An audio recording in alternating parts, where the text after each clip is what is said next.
Viernes 1 de mayo, Día del Trabajo. Estas son las noticias a las 6. La presidenta Claudia Sheinbaum solicita al Departamento de Justicia de Estados Unidos pruebas contundentes sobre las acusaciones y la solicitud de extradición contra el gobernador de Sinaloa, Rubén Rocha Moya. Sindicatos se movilizarán en la Ciudad de México, así conmemorarán el Día del Trabajo exigiendo respeto a sus derechos. La CENTE, la Coordinadora Nacional de Trabajadores de la Educación, marchará desde el Ángel de la Independencia hacia el Zócalo capitalino. El Metro de la Ciudad de México firma un convenio con el Sindicato de Transporte Colectivo para garantizar retabulaciones salariales y más refacciones para este sistema. El acuerdo busca modernizar el servicio y brindar lo más importante, seguridad a los más de 4 millones de pasajeros diarios que lo utilizan. 200,000 personas cantaron, bailaron, disfrutaron y gozaron. Conciertazo en el Zócalo capitalino con el espectáculo de 31 minutos por el Día de las Infancias.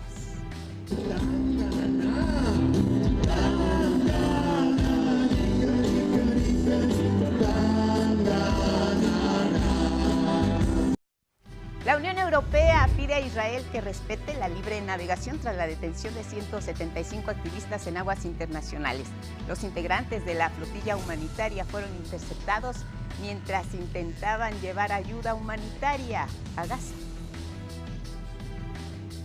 Y en los deportes, el piloto mexicano Sergio Checo Pérez vuelve a la acción en el Gran Premio de Miami. La gran carpa del automovilismo regresa luego de un mes de inactividad por la suspensión de carreras en Asia Occidental.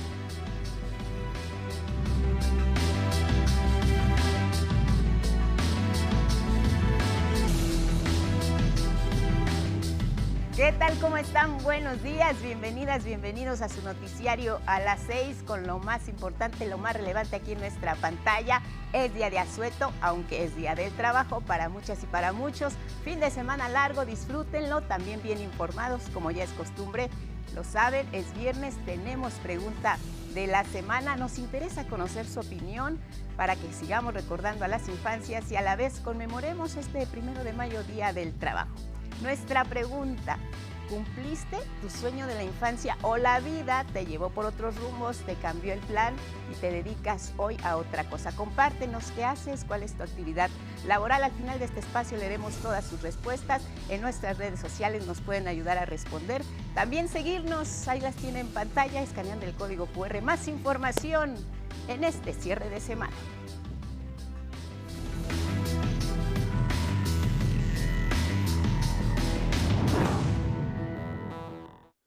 Fue una noche increíble, el ánimo estaba desbordado en el Zócalo capitalino, niñas, niños, papás y mamás de los niños también se divirtieron muchísimo.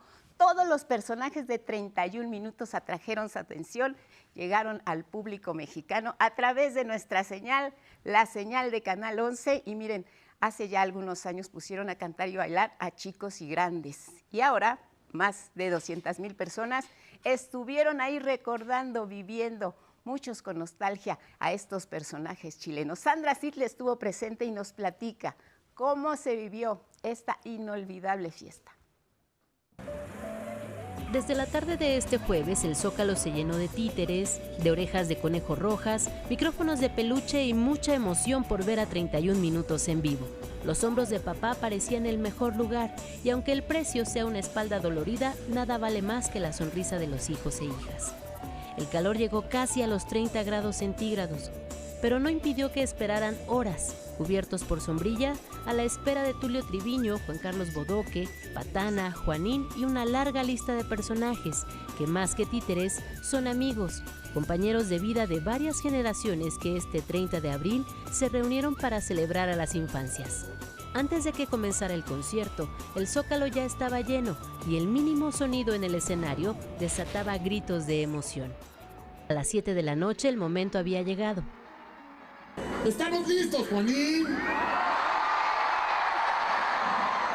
El noticiero más veraz de la televisión chilena llegó al Zócalo de la Ciudad de México. ¡Oh! ¡Oh! ¡Oh! ¡Es cierto, amigos!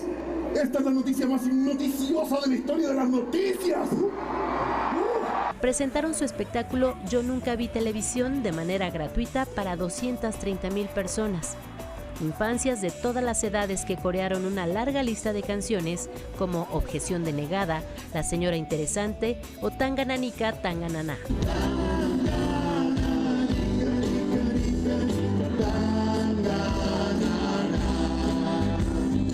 No faltaron Señora Devuélvame la Pelota o Si no, no sé qué haré, Mi mamá me lo teje todo y Drácula, Calígula, Tarántula.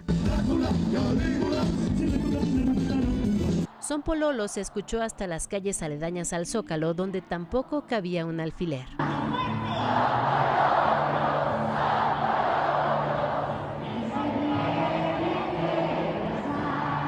Pero el momento más coreado de la noche fue durante la canción Diente Blanco no te vayas, cuando se mezclaron dos grandes ídolos del público mexicano, 31 Minutos y Juan Gabriel.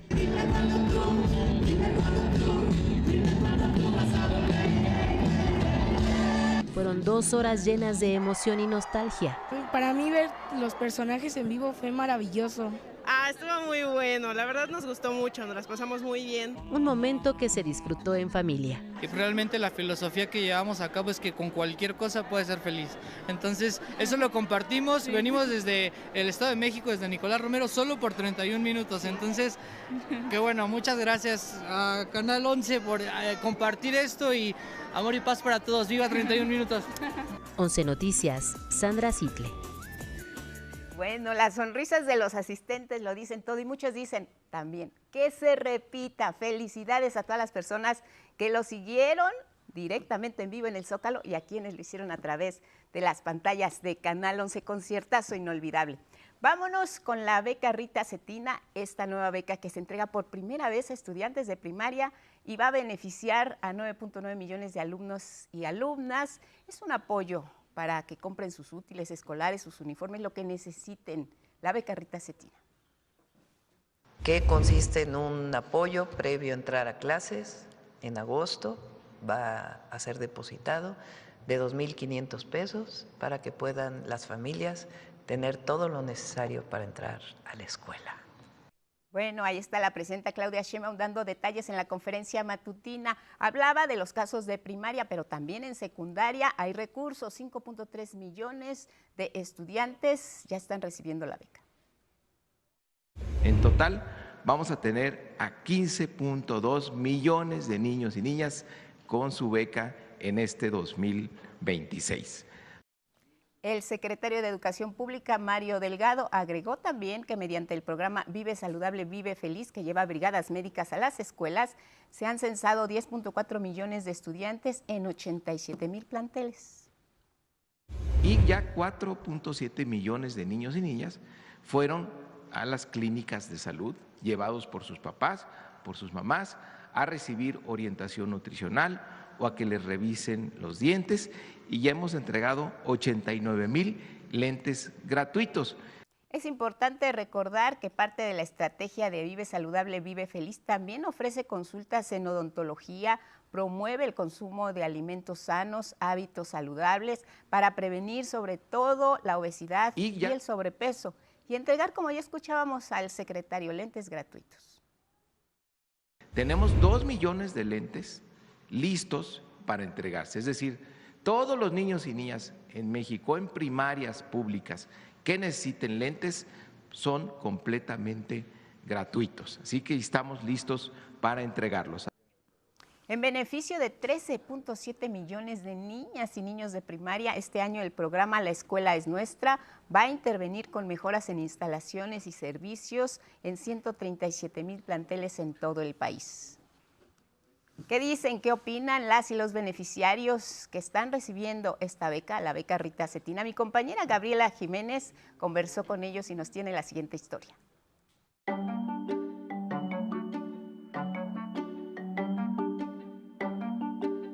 Me parece que está bien porque así los niños van a poder comprar sus útiles escolares y van a evitar más gastos. Bien, porque mis papás ya no van a utilizar dinero en uniformes, lápices y así. Pues para ahorrar y tener mucho dinero y comprar cosas necesarias, se lo voy a dar a mi mamá el dinero. Como regalo del Día de las Infancias, las niñas y niños de la escuela primaria Licenciado Isidro Favela fueron los primeros en recibir la beca Rita Cetina. Desde el municipio de Nezahualcóyotl, Estado de México, la presidenta Claudia Sheinbaum arrancó la entrega de este apoyo anual a más de 9 millones de estudiantes de primaria para la compra de uniformes y útiles escolares. A partir de este año, todas las niñas y niños de primaria pública van a tener la beca Rita Cetina de útiles y uniformes escolares. 2,500 pesos en agosto para que puedan, julio-agosto, para que puedan comprar sus uniformes, útiles, todo lo que necesiten. Con este apoyo económico se garantiza que todas las infancias accedan a su derecho a la educación sin importar su condición social. Sí, es un buen incentivo económico, ya que muchas veces el problema de las personas que somos trabajadores, comerciantes, que a lo mejor no tenemos un recurso fijo, es un apoyo muy grande para poder seguir inculcando en los niños el estudio. De la niña nada más, un aproximado de 3,000, 3,500 pesos. Pues yo creo que es un buen apoyo porque, bueno, los que tenemos varios hijos, pues nos ayuda un poco en la economía para los útiles, los uniformes, obviamente dándoles el buen uso, ¿no? Para lo que realmente nos lo está dando el gobierno, pero es muy bueno. Las infancias aseguran que este apoyo es un incentivo para cumplir sus sueños. Estudien matemáticas, las tablas, que siempre cuando lleguen a su casa estudien y todo, que hagan su tarea. Que le sigan echando ganas porque así van a poder seguir recibiendo dinero para sus útiles. 1, 2, 3.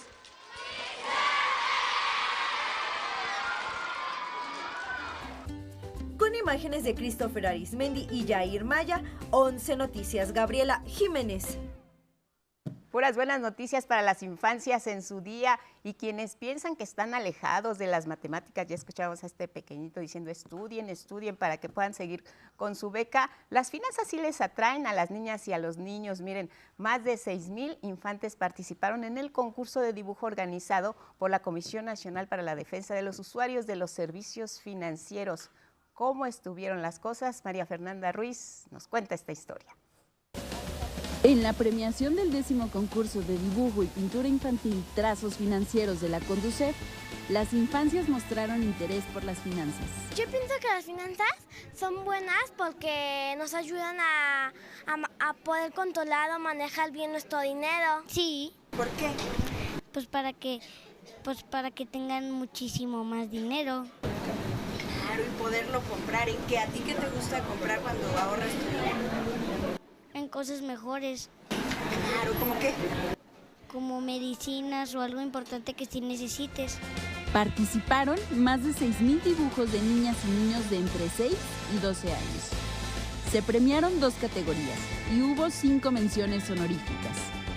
El fútbol se vinculó con las finanzas. Hubo pulpos porteros y ajolotes futboleros. En este dibujo representa saber administrar las finanzas, saber administrar el dinero, evitando gastos innecesarios, invirtiendo y ahorrando. Son ajolotes porque es un animal muy exótico y especial de México que está en peligro de extinción. Y aquí lo que se ve de verde fue el gol más bonito calificado por la FIFA del 86. ¿Por qué es importante hablarle a los niños de manejo del dinero? Porque van a entender que el dinero es un medio, el dinero no es un objetivo. Imágenes de Yujin Pasol y José Navarro, 11 Noticias, María Fernanda Ruiz. Bueno, pues ahí está este tema. Cambiamos ahora a los temas políticos y de justicia, también importantes las noticias en este rubro. La presidenta Claudia Sheinbaum habló sobre las acusaciones de Estados Unidos contra funcionarios y exfuncionarios de Sinaloa. Mi compañero Armando Gama nos cuenta. Nosotros no vamos a cubrir a nadie que haya cometido un delito. Sin embargo, si no existen pruebas claras, es evidente que el objetivo de estas imputaciones por parte del Departamento de Justicia es político. Pruebas fehacientes y contundentes es la petición de la presidenta Claudia Sheinbaum al Departamento de Justicia de Estados Unidos tras solicitar la detención provisional con fines de extradición del gobernador de Sinaloa, Rubén Rocha, y 9 personas más. Garantizó que ante elementos probatorios irrefutables, la Fiscalía General de la República procederá conforme a derecho y bajo las leyes mexicanas. Nosotros confiamos en las instituciones del país. Y la Fiscalía, pues, tiene que hacer una revisión exhaustiva. Verdad, justicia y defensa de la soberanía. La mandataria exhibió los documentos presentados por el Departamento de Justicia como pruebas contra Rocha Moya. Esta es la prueba que ponen ellos en este documento de supuestos sobornos o presuntos sobornos. Juanito, 30,000 pesos. Digo, al menos es de llamar la atención, ¿no? Es una hoja de papel. Confirmó que ayer miércoles habló vía telefónica con el gobernador sinaloense. Y le manifesté lo que manifiesto aquí. Si no hay nada, pues no hay nada que temer. Nada. Actuaría exactamente de la misma manera tratándose de un gobernador del PRI, del PAN, de Movimiento Ciudadano. La titular del Ejecutivo llamó a una relación respetuosa entre México y Estados Unidos, pero refrendó que no se permitirá que ningún gobierno extranjero decida el futuro del país. Debe quedar sumamente claro, bajo ningún motivo vamos a permitir la intromisión o injerencia de un gobierno extranjero en las decisiones que le competen exclusivamente al pueblo de México. Sheinbaum Pardo señaló a personajes de la oposición por pedir la intervención en nuestro país y calificó como desafortunadas las declaraciones sobre corrupción que hizo el embajador estadounidense en México, Ronald Johnson. Un embajador no puede tener una actitud injerencista. Con imágenes de Darío Hernández, 11 Noticias, Armando Gama. El gobernador de Sinaloa, Rubén Rocha Moya, dijo que él no tiene nada que temer. No hay de nuestra parte absolutamente nada de qué temer. El que nada teme, la pasa bien. El que nada teme, nada tiene que pagar. Luego de que el Departamento de Estado pidiera que Rocha Moya fuera extraditado a Estados Unidos junto con 9 personas más, entre ellas el senador Enrique Insunza, el mandatario estatal descartó dar declaraciones sobre este caso o incluso llegar a pedir licencia al cargo. No voy a declarar nada que tenga que me entorpezca lo que venga para adelante. No adelantemos vísperas. Todo en su momento. Todo en su momento, y nos vamos con estos asuntos que tienen que ver con nuestro bolsillo. La economía marcha con paso firme. Se prevé que el crecimiento de México para el cierre de este año tenga un aumento significativo. Fernanda Chávez nos cuenta por qué. La Secretaría de Hacienda y Crédito Público informó que en 2026 México es la única economía de la región de América Latina y el Caribe para la que se prevé crecimiento. Así lo explicó el titular de la dependencia, Edgar Amador Zamora. De acuerdo con las proyecciones tanto del Fondo como de la CEPAL, México sería el único país de la región en el que se anticipa una aceleración del crecimiento en 2026 respecto a 2025. Durante la presentación del informe sobre la situación económica, finanzas y deuda pública correspondiente al primer trimestre de 2026, el secretario de Hacienda indicó que el país se encuentra respaldado por un mercado laboral firme y el aumento a los salarios mínimos. Quiero destacar que el mercado laboral mantuvo un buen desempeño durante el trimestre primero de 2026. El nivel de empleo alcanzó los 60 millones de personas, lo que representa un incremento anual promedio de 584,000 trabajadores. Este entorno se acompañó de alzas sostenidas en los salarios reales, con un crecimiento promedio anual de 6.8% en el salario mediano, registrado ante el IMSS, y de 5.4% en el ingreso laboral. El gasto social mostró un incremento y esto ha permitido garantizar los programas para el bienestar. El gasto en desarrollo social mostró un incremento de 12.4% real anual. Esto ha permitido garantizar el financiamiento oportuno de los programas para el bienestar, instrumento clave para mejorar la calidad de vida de la población. En materia de deuda pública, Amador Zamora informó que al corte de marzo se mantiene una posición sólida y manejable. Al cierre de marzo, el saldo histórico de los requerimientos financieros del sector público, que es la medida más amplia en este sentido, se mantuvo en 50.4% del PIB, conservando una trayectoria sostenible. Y con esto, México mantiene acceso a los mercados financieros en condiciones favorables, afirmó Amador Zamora, quien refrendó que el país cuenta con fundamentos macroeconómicos sólidos que permiten anticipar una trayectoria de crecimiento mayor hacia el futuro. Con imágenes de Darío Hernández, 11 Noticias, María Fernanda Chávez del Río. 1 de mayo, día de asueto, horarios distintos en el servicio de transporte, apertura especial, ya lo sabe, el metro hasta las 7 de la mañana, Metrobús a las 5, Cablebús a las 7, RTP a las 5 de la mañana, ya está en marcha. Manifestantes bloquean la circulación en Paseo de la Reforma, esto es a la altura de Avenida Hidalgo. Evite la zona, ahí está la Avenida de los Insurgentes, se reporta un accidente vial en Troncoso a la altura del eje 3. Y bueno, les decía, 1 de mayo, y sí, habrá marchas rumbo al Zócalo capitalino a las 8 de la mañana desde el eje central Ángel de la Independencia y Monumento a la Revolución, a las 3 de la tarde desde el Monumento a la Revolución, a la 1 de la tarde desde el Antimonumento Ayotzinapa, que está ahí en Avenida Juárez. Así que tome precauciones, quédese en casa, bien informado. Regresamos con más después de la pausa.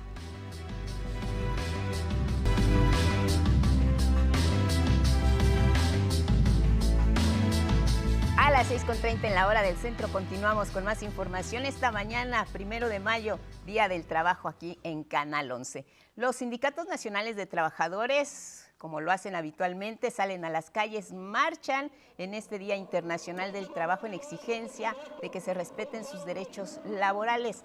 Les voy a decir los horarios para que lo tomen en cuenta. A las 9 de la mañana, la Coordinadora Nacional de Trabajadores de la Educación tiene cita en el Ángel de la Independencia y van a marchar, miren, todo Paseo de la Reforma, Avenida Juárez, entran al centro ya por, ya sea que lo hagan por Tacuba, por 16 de septiembre, por 5 de mayo. Su destino es el Zócalo capitalino. Ahí pretenden entregar al gobierno federal su pliego petitorio. Solicitan la abrogación de la ley del ISSSTE 2007 y un aumento de salario. Compañeros, mañana, 1 de mayo, Día Internacional de los Trabajadores, marcharemos del Ángel de la Independencia al Zócalo, donde entregaremos en Palacio Nacional el pliego petitorio de la CENTE. Vamos todos juntos, porque en la unidad está la fuerza de los trabajadores. Hay otros sindicatos como la Unión Nacional de Trabajadores, la Mesa de Diálogo Sindical, la Asociación General de las y los Trabajadores también se van a movilizar a esa misma hora. Lo harán de Eje Central Lázaro Cárdenas a la Plaza de la Constitución y, como suele ocurrir, afectaciones en las avenidas Paseo de la Reforma, en Juárez, en el Eje Central, en 5 de mayo. Y esto va a ser durante las primeras horas del día y también la marcha que les comentaba antes de la pausa a las 3 de la tarde, así que será un día complicado. Y no solo en la Ciudad de México, marcharán también en otros estados del país.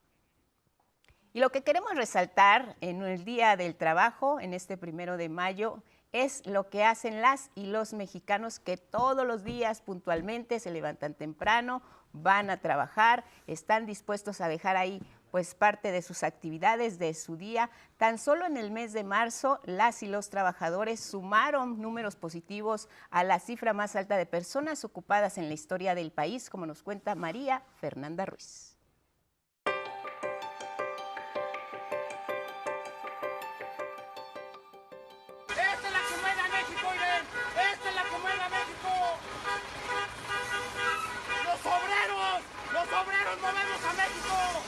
Y sí, es la clase trabajadora quien mueve este país. Así lo muestran los datos recientes en donde se observan cambios alentadores para México. Marzo se consolidó como el mes con el mayor número de empleos formales en la historia. La población ocupada creció en 422,000 personas y la tasa de desocupación disminuyó 2.4% respecto a febrero de 2026. De acuerdo con la encuesta nacional de ocupación y empleo, ENOE, hay 60.2 millones de personas ocupadas, mientras que la tasa de informalidad laboral se mantuvo estable.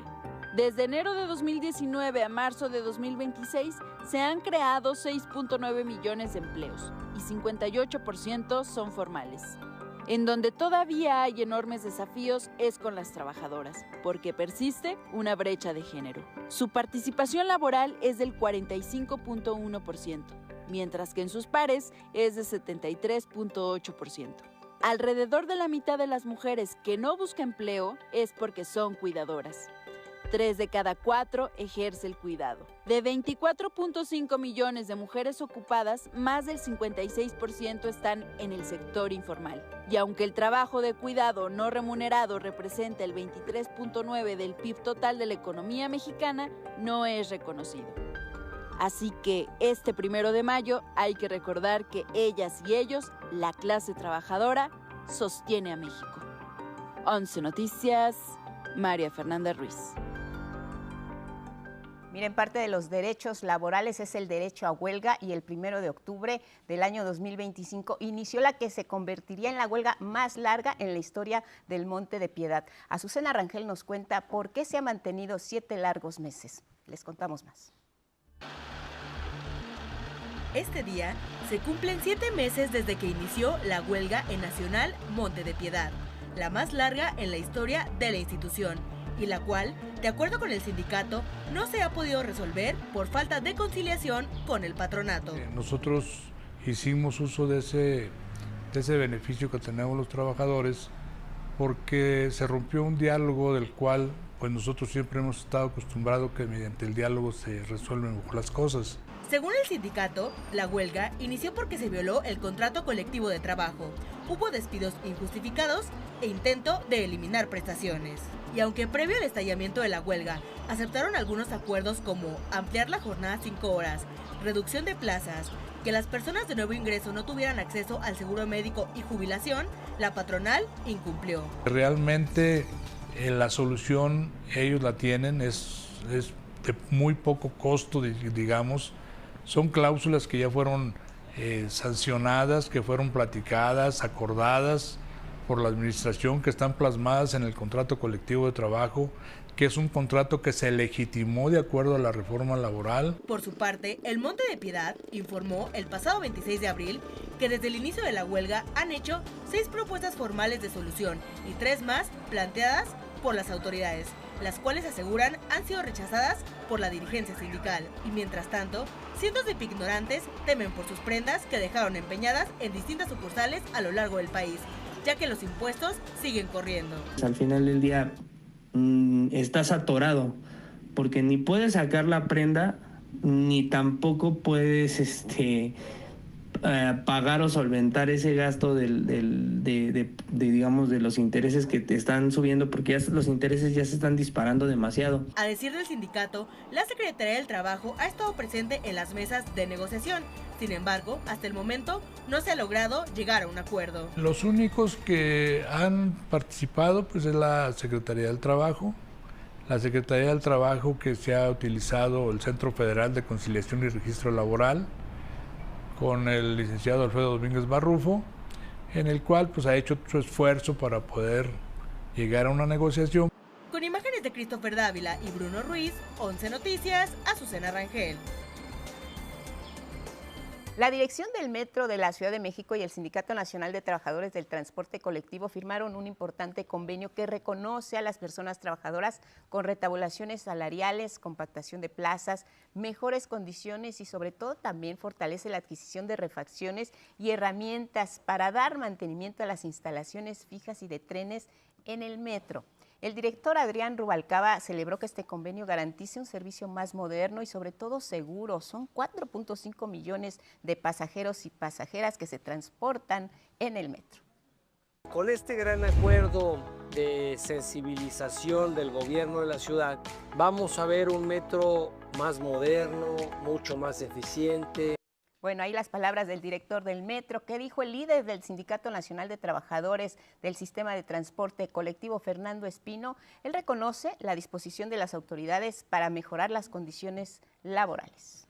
quiero reconocer a todas y todos aquellos que estuvimos pendientes y en especial a la jefa de gobierno de la Ciudad de México, Clara Brugada Molina, que tuvo a bien concedernos su confianza, apoyo, respaldo para que se llevara a cabo lo que vamos a firmar en estos momentos. Vámonos al terreno mundialista, estamos ya unos días, cuenta regresiva para la inauguración el 11 de junio y queremos recordar un pasaje que quizá muchas de ustedes recuerden con tristeza. Ocurrió en el Mundial México 86. Hugo Sánchez falló un penal ante Paraguay.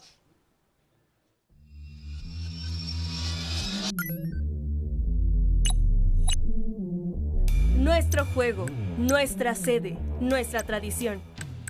11 noticias a 41 días del Mundial.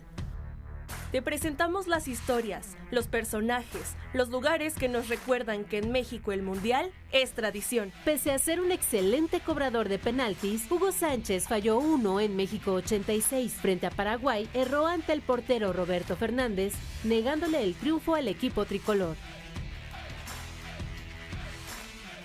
Todo está listo.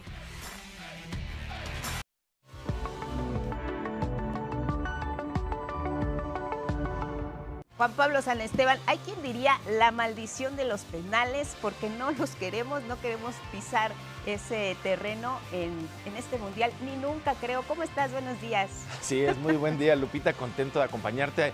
En 86 quizá empezó esta maldición de los penales, pero bueno, ojalá se logre desaparecer en 2026. Vamos con los deportes. Venga. Porque uno de los puntos más importantes de camino al mundial es la violencia en los estadios de fútbol.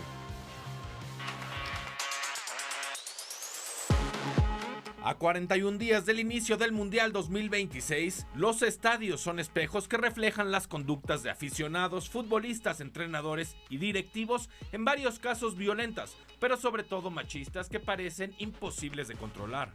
El estadio tiene esa función social de liberar emociones. A veces queremos un público bien comportado. Bueno, eso hay que trabajarlo. Y eso no se trabaja por imposición. El grito homofóbico puso desde hace 16 años al fútbol mexicano en la vitrina internacional. Pese a que los directivos dicen combatirlo, jugadores y entrenadores lo contradicen. El fútbol masculino creo que debe ser uno de los lugares de los espectáculos, porque estamos hablando de los estadios, y esto también sucede en partidos llaneros. Pero debe ser uno de los lugares más machistas que existen en términos de espectáculos, ¿no?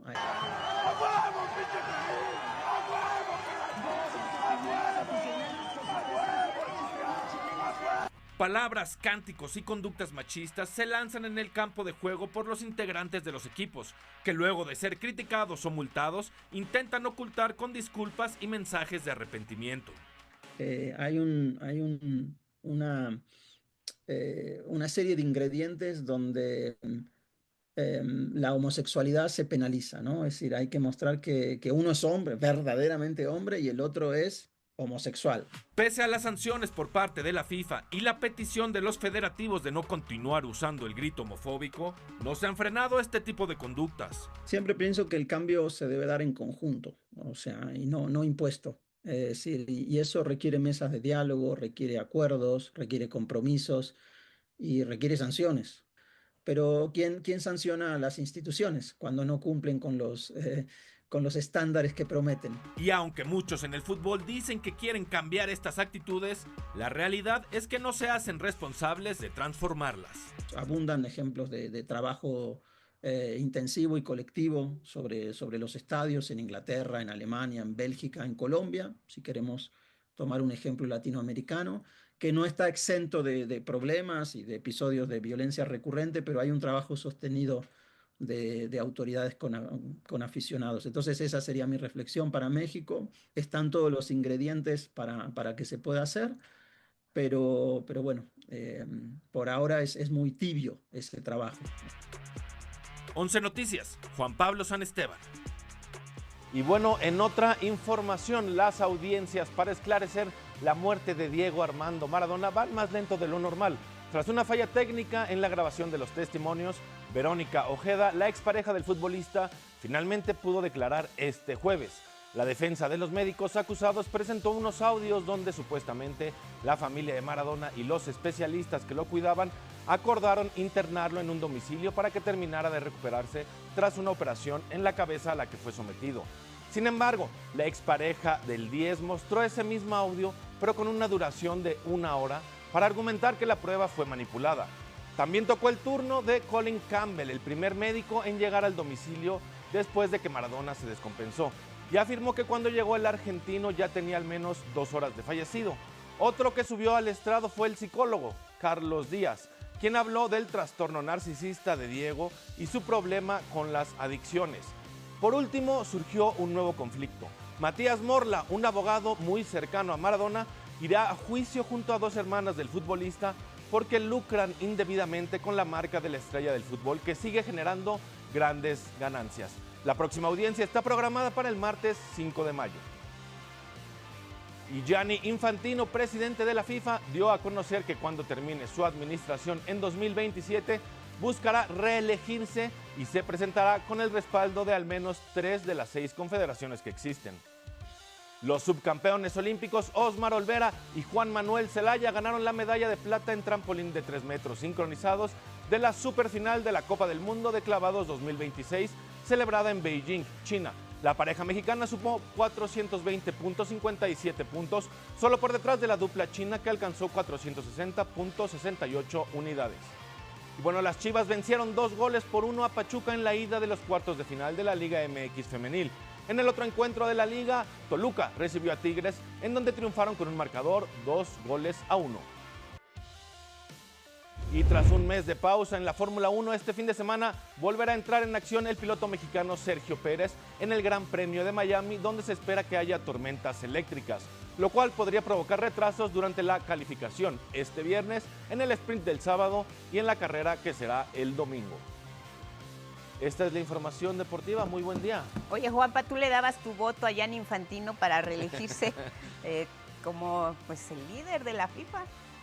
Pues mira, yo personalmente no, pero las confederaciones están a gusto, digamos, con Gianni Infantino porque justo ha invitado a muchos más equipos, no ha hecho una gestión en todos los continentes para que más equipos puedan participar y también, pues bueno, esto sabemos generar económicamente, ¿no? Crecer en ese formato. Por ahí Gianni Infantino tendrá sus dudas también de dónde venimos, ¿no? De Joseph Blatter, Joao Avalanche, digo, siempre han sido polémicos los presidentes de la FIFA. Claro, Gianni Infantino tiene un reto enorme de organizar el primer mundial en 3 países diferentes, ¿no? Eso también puede contar al momento de reelegirse y a eso les preocupa a los directivos, pero acá de este lado a la afición también la tienen pues muy en la mira por lo que nos explicas con este experto sociólogo y experto en fútbol acerca de las conductas que pudieran presentarse en un mundial como este. Vamos a ver también cómo se comporta la afición en cada país, eso será clave.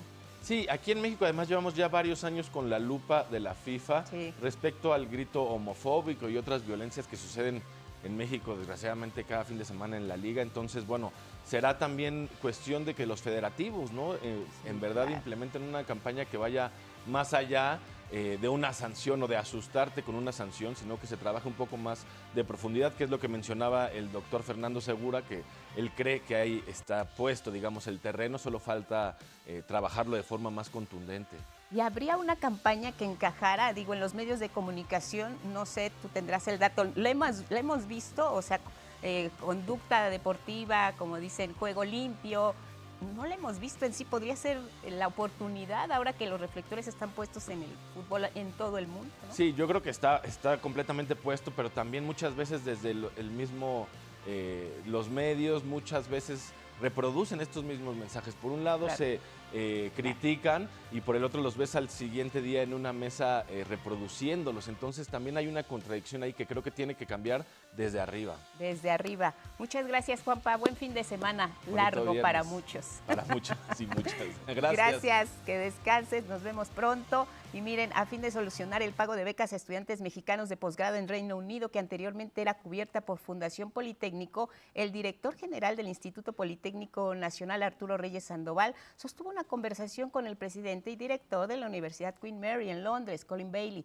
Durante el encuentro virtual analizaron de qué manera solucionar la situación de las y los becarios politécnicos. El acuerdo fue una ruta para alcanzar precisamente que ellos sigan recibiendo sus recursos. Durante la sesión del Consejo General Consultivo, el titular informó que una de las vías para avanzar podría ser a través del apoyo del Patronato Corazón, Guinda y Blanco, y anunció que en los próximos días espera concretar más detalles de un acuerdo con los elementos legales necesarios para hacerlo.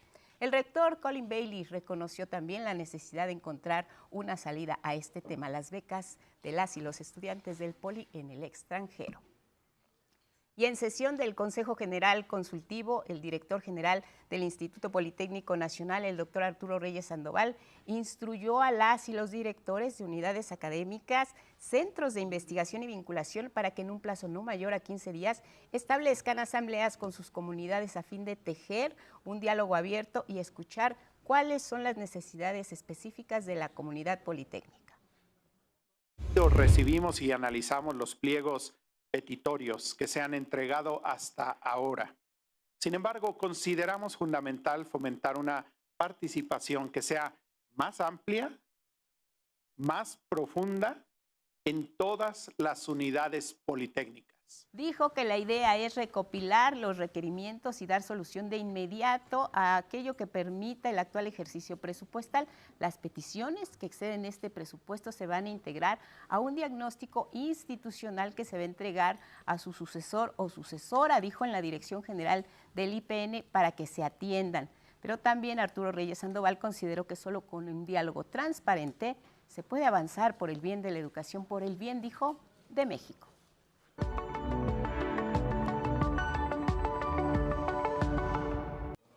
La semana, Miguel, ha estado muy intensa, muy movida. Es un viernes, pues para muchos de descanso que están ahorita en la comodidad de su hogar, viendo la sección cultural. Y bueno, hay mucho con qué cerrar este viernes. ¿Cómo estás, Miguel? Muy bien, muchas gracias. Pues sí, así como lo dices, fíjate, fue Día de las Infancias. Sí, cómo no. Fue el Día del Jazz, sí, y fue el Día de la Danza. Y la Noche de Museos. La Noche de Museos. Pero yo creo que esto de aplicarle una fecha a una actividad o alguna cosa, solo se alcanza a fomentar si la comunidad que integra esa actividad a la que se refiere lo hace fuerte. Claro. Así parece que la comunidad dancística lo hizo y tenemos un reporte acerca de eso. Vamos a ver.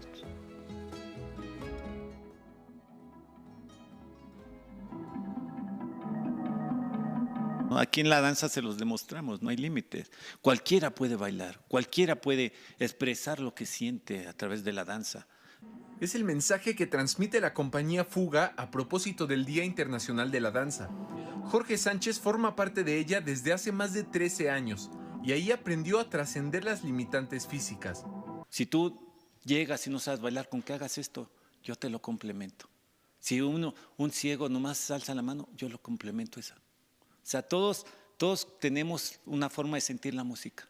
Como usuario de silla de ruedas, encontró en la danza contemporánea su forma de expresión. Mi movimiento es muy fuerte, muy marcado. O sea, el contemporáneo de por sí la música es muy marcada. O sea, no puedes sonreír. Yo nunca sonrío cuando bailo. Nunca sonrío y es lo que todo el mundo a veces me critica, pero es que la música no me lo permite. La compañía Fuga, danza para grupos con habilidades mixtas, se creó en 2003. En más de 20 coreografías, hace de la danza un espacio para todas y todos. La danza es de aquel que tiene cuerpo.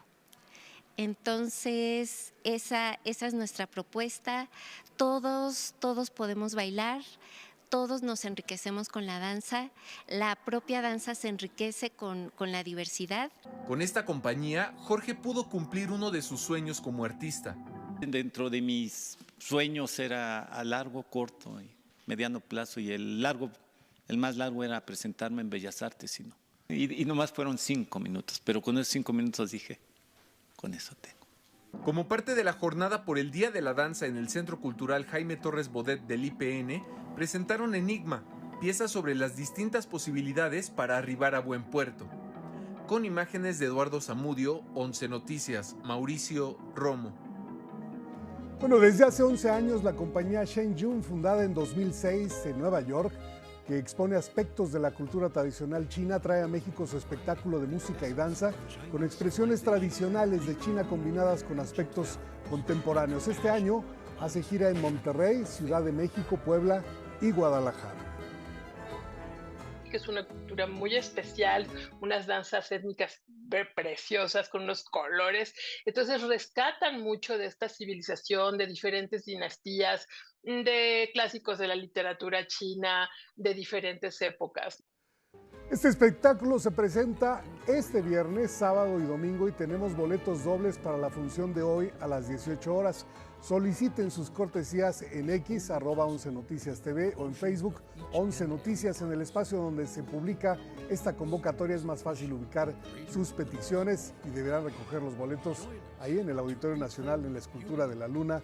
Por ahí nos vemos una hora antes de la función. Bueno, la escultora Gerda Gruber recibe la Medalla Bellas Artes, donde el mundo artístico reconoce su trabajo y legado en diferentes etapas creativas de su trayectoria. La escultora austriaca Gerda Gruber llegó a México en 1975 y echó raíces tan profundas que se quedó a vivir en Yucatán. Ahí, lo mismo crea sus piezas de barro que siembra 2000 árboles. Toda esta idea surge porque los niños en su recreo no tienen sombra. Entonces mi intención fue crear un domo de sombra que se llama campo magnético. Fiel creyente del respeto a la tierra, Gruber procura sus piezas como materia viva. Y mi taller es al aire libre y entonces todos los productos que se ven aquí, mis investigaciones son alrededor de la semilla, de la flor, de la hoja. Y no es nada más su forma exterior, sino también me gustaría entrar y ver cómo es su vida interior. En reconocimiento a su trabajo como artista y docente, Gerda Gruber recibió con pudor la Medalla Bellas Artes. Una medalla, un reconocimiento nunca te ganas sola. Siempre son mis alumnos, que ahorita son mis colegas, mis amigos, que me han ayudado de llegar a esta medalla y yo lo quiero compartir. Para conocer su trabajo, el Museo de Arte Moderno presenta Entre Verde y Agua, retrospectiva con 112 obras que podrán visitar hasta el 13 de septiembre. Con imágenes de Darío Hernández y Yair Maya, 11 Noticias, Saray Campeche. Bueno, el libro del día es Los Nuevos de Pedro Mayral, editado por Planeta, este libro en voz de su autor. Es una novela sobre tres nuevos, que es la manera en que llamo a tres jóvenes, tres chicos de 19 años, son dos varones y una mujer, son amigos y están entrando al mundo por primera vez, saliendo de las casas familiares. Yo creo que esta historia me vino a visitar porque yo estaba de vacaciones en la playa con mis hijos y de pronto sentí una presencia muy grande de mi madre que murió hace algún tiempo. Y a partir de ahí surge un personaje que siente la presencia de su madre muerta. Usé algo de mis 19 años y también de mis 55. El libro está escrito desde esas dos perspectivas, ¿no? Bueno, y luego con el 11 sumamos las primeras 19 páginas de la novela Aquest encantador de serpientes de Jaime Chabot Magnus, editada por la Universidad Autónoma del Estado de México. El X de hoy es de Sara Rosas y dice: Aquest encantador de serpientes se basó en la denuncia que se hizo en 1621 en el convento de San Francisco, en Cuernavaca, contra el titiritero negro. Gracias por esta aportación, seguimos leyendo y hoy se cumplen 196 años del nacimiento del poeta belga Guido Gezelle. En su honor, el poema del día, Cuando el alma escucha, que en alguna parte dice: cuando el alma escucha, habla toda lengua viva y el susurro más suave tiene también sus signos. Quien lo solicite lo comparto completo por X, @Miguel de Sol, la de L.A. Cruz. Hasta aquí Cultura. Se nos fue como un susurro. Sí, wow. Rapidísimo. Gracias. Te vemos la próxima semana. Desde luego. Fin de semana largo, qué gusto. Regresamos después del corte. Sí.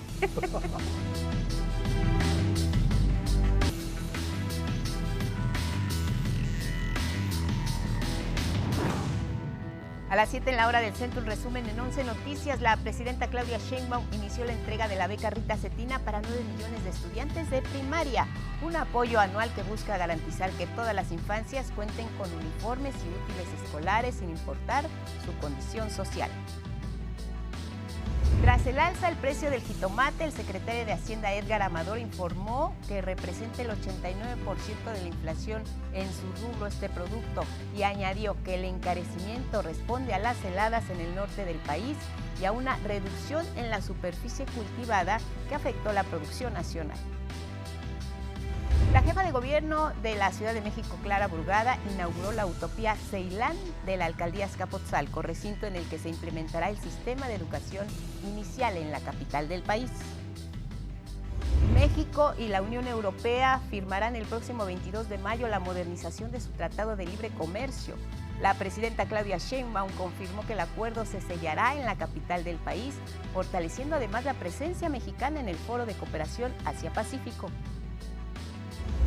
El activista Kemi Seba fue detenido en Sudáfrica tras ser perseguido por varios gobiernos y principalmente por Francia. Seba es reconocido por su lucha contra la presencia militar y económica europea en naciones africanas que buscan su total independencia. Y en los deportes, Verónica Ojeda, expareja de Diego Armando Maradona, denunció la alteración de pruebas presentadas por los médicos acusados. La defensa intentó probar un acuerdo familiar para la internación domiciliaria de Maradona, pero la Fiscalía investiga la veracidad del material.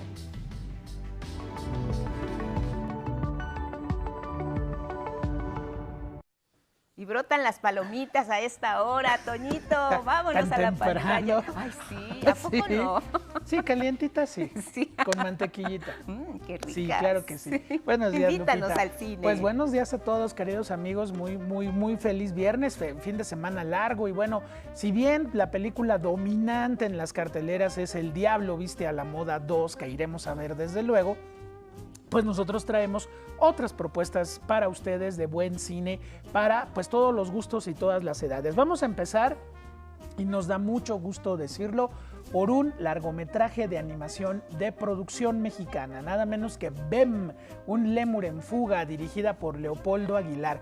A ver, Lupita, pues son de estos proyectos que se llevan más de 10 años en la vida de sus realizadores, y en este caso una historia muy linda. Estamos viendo ahí la animación, es animación 2D, como te puedes dar cuenta, y mira, la historia pues es además muy pertinente. Resulta que en un mercado donde pues no debería, pero de repente se expenden animalitos de la vida salvaje que no se deben comercializar, pues de pronto aparece un lémur. Y este lémur huye de su prisión en este mercado y llega nada menos que a la habitación de una niña que vive muy aislada del mundo porque sufre una enorme cantidad de alergias. Pues bueno, resulta que el lémur y la niña se hacen mejores amigos y entonces ella va a empezar una cruzada, ahí la estamos viendo, ella va a empezar una cruzada para devolver al lémur a su hábitat natural. Entonces, pues bueno, esta es la primera película de un nuevo estudio de animación que se llama Chiltepín Studios. Y bueno, pues después de 10 años y de todo un trabajo muy interesante, Leopoldo Aguilar estrena este largometraje de animación mexicano que, pues además de tocar un tema pertinente, también nos habla de la amistad, nos habla de cuidar la naturaleza, en fin, muchos temas muy importantes para poder hablar con nuestros niños. Así que bueno, pues ahí está BEM, un lémur en fuga, de Leopoldo Aguilar, orgullosamente película mexicana de animación, ya de estreno en todos los cines a partir de este fin de semana. Ahora vámonos a algo mucho más subido de tono, vámonos con una película inglesa que ha recibido muchísimos reconocimientos, dirigida por Harry Lighton, es una ópera prima llamada Pasajero. El título en inglés, Lupita, es Pillion. Pillion es en una moto, el asiento de atrás, donde alguien se sube para que alguien más maneje este vehículo. Bueno, pues efectivamente el personaje de la película es un joven muy apocado, siempre muy tímido, sus pocos gustos que tiene los desarrolla de una manera muy particular y de repente pues un día se atreve a pues entablar una relación romántica con este personaje que estábamos viendo en pantalla, interpretado por uno de los hermanos Skarsgård, que es un motociclista grandote con cuerpo de stripper y que además le gusta el sadomasoquismo. Y ya, pues de ahí empiezan los dos personajes a tener una relación donde, pues como se lleva a cabo en el sadomasoquismo, pues uno es el amo y el otro el esclavo, ¿ok? Bueno, pues lo que hace la película, que tiene escenas bastante fuertes y una muy abierta cuestión con respecto a las diferencias sexuales, a la diversidad sexual, pues lo que hace la película es el retrato más bien, Lupita, pues de una educación sentimental y de cómo no necesitamos ser ni heterosexuales, ni homosexuales, ni nada, para entender que hay relaciones en las cuales pues uno manda y el otro obedece.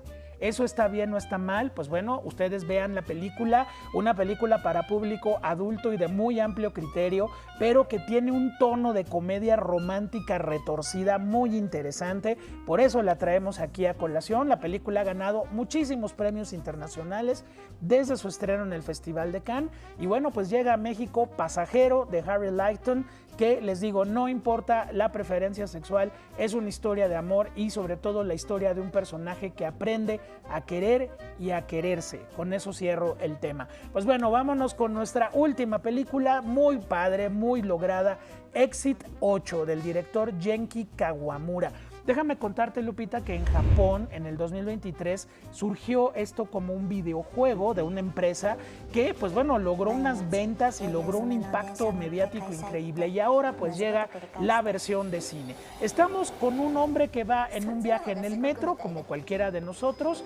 Por ahí alcanza a ver algunas imágenes interesantes que le van planteando algo en la vida, pero a la hora de bajarse del tren, entra a un transbordo infinito que no se acaba nunca y donde hay una serie de reglas, Lupita, pintadas en las paredes. La principal regla es, si tú caminas por el pasillo, si tú recibes o ves una anomalía y no la reportas, te vas al inicio desde donde empezaste.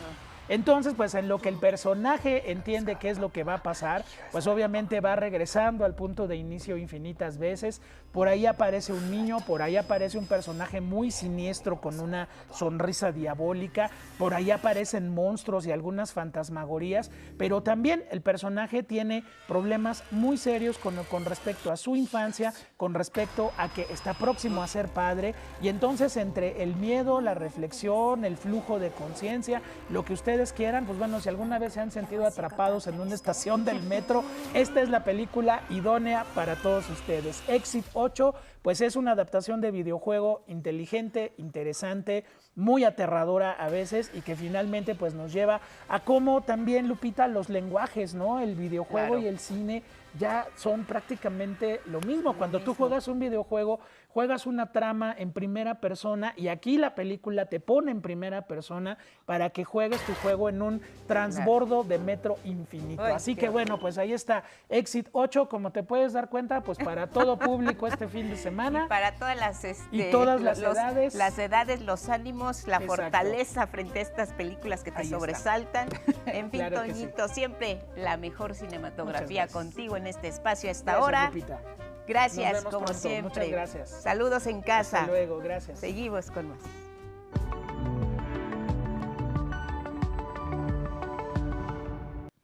Vamos a conversar con el periodista Jesús Lemus, el impacto de la detención de Audías, jefe del Cártel Jalisco Nueva Generación. ¿Qué consecuencias? Hola Jesús, ¿cómo estás? Muy buenos días, qué gusto verte y saludarte. ¿Qué tal, Lupita? Buenos días, qué gusto saludarte. Jesús, cuando se detiene al Mencho y, bueno, pierde la vida, pensábamos que finalmente el Cártel Jalisco Nueva Generación entraría en otra etapa y se hablaba que era el momento para debilitarlo. Con esta captura se está también confirmando esta teoría de que era el momento de debilitar un cártel tan poderoso como este. ¿Qué significa? Se veía difícil, Lupita, sí. La desarticulación del Cártel Jalisco Nueva Generación difícilmente se podría haber logrado con la sola anulación del jefe o del mando. Es una estructura empresarial, es como si quitáramos al gerente de una empresa y continúa la empresa. Entonces, se veía difícil que fuera, por la sola caída de Nemesio, se derrumbara el Cártel Jalisco. El Cártel Jalisco está afincado, Lupita, hay que recordarlo, sobre la base de la familia de los Queenies, de los González Valencia. Entonces, por eso era casi imposible que se derrumbara. Y vimos una sucesión muy rápida. Cayó Nemesio Ceguera y el que asume prácticamente el mando, pues es justamente su hijo putativo, Estamos hablando de Juan Carlos Valencia González. Entonces, ese es lo que se da. Y venía entonces la composición de un cártel Jalisco más fuerte, más sólido, que parecía que la primera intención era salirse de la estridencia, bajarle el ritmo, bajar el perfil del cártel para que saliera del radar del gobierno de Estados Unidos y de México. Ahora, Jesús, estábamos frente a un cártel ya fragmentado, dividido. El liderazgo del Mencho era pues lo que mantenía los hilos puestos sobre este cártel. ¿Quién ahora tendrá que ocupar el puesto? Sabemos que el lenguaje entre quienes manejan los términos del crimen organizado saben que siempre hay un líder a la espera que tomaría las riendas. En este caso, ¿quién puede continuar con las riendas en un cártel golpeado, fragmentado y bueno, finalmente sí, una organización muy poderosa, pero frente a esta situación, esta estrategia también del gobierno federal que le ha dado golpes contundentes, Jesús? Bueno, sin duda alguna, Nemesio Ceguera mantuvo un control férreo por más de 35 años de esa organización, que primero fueron los Torcidos y luego se convierte en el cártel Jalisco Nueva Generación. A su anulación, por supuesto, había mucha especulación. ¿Quién lo sucedería? Sí. El que queda al frente, pues es justamente el hijo de su esposa Rosalinda. Entonces es Juan Carlos Valencia González el que se queda al frente. Y Juan Carlos Valencia, Lupita, tiene la encomienda, la intención de crear un cártel más sólido, más organizado, ya no, insisto, ya no tan estridente como lo tenía Nemesio. Es bajarle el ruido, los decibeles de la violencia, y por eso pretende Juan Carlos Valencia mantener a todos los liderazgos unidos. Sin embargo, hubo por ahí un movimiento que trató como de arrebatarle parte del control del cártel Jalisco, y ese movimiento lo comenzó a organizar Audías Flores.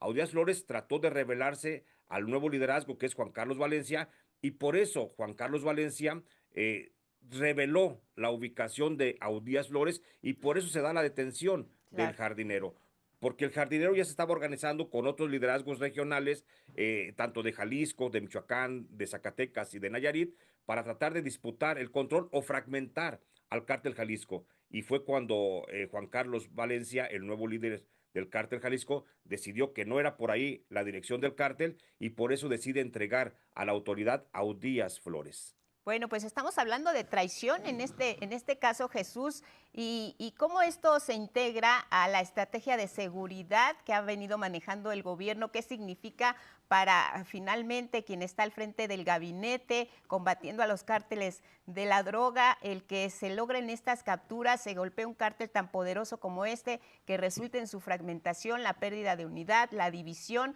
con estas consecuencias que nos platicas, Jesús?